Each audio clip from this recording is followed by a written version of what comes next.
I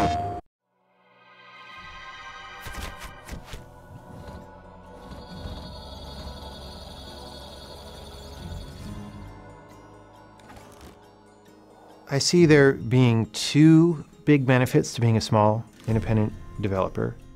One of them is that you get to, and they're related actually, right?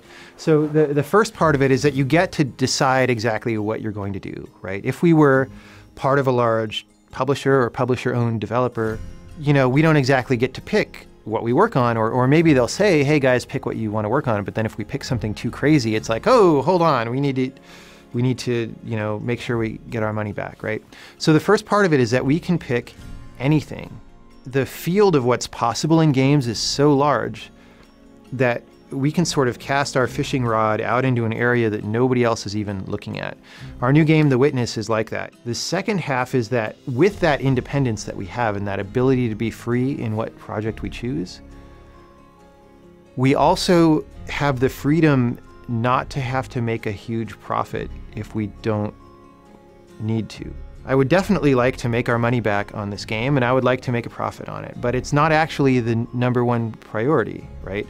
The number one priority is to make the best possible game that we can make that brings the most beneficial experience to the players, right? That's absolutely number one.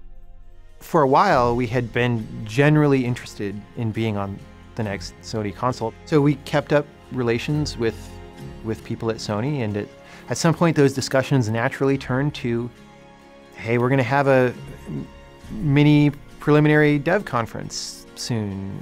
Do you want to be in there? And I was like, well, of course. And that was really good, and the ball started rolling. Like, as soon as we did that, I said, hey, we want a kit right now, because, like I said, it's a much more complicated game than our last game, so there's a lot to do. There's a lot to think about.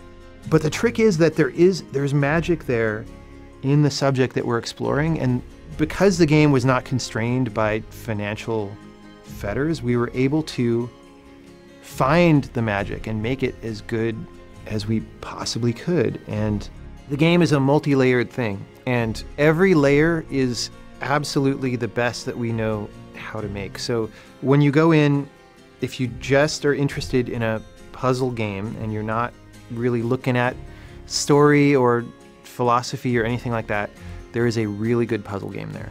But if you want to read further than that, there's other layers. And that's sort of that provision for deeper engagement that allows for that little bit of ambiguity, or that little bit of like, I didn't totally understand it, but then when you go look at it closely, you open it up and you discover there's a huge ton of stuff in there.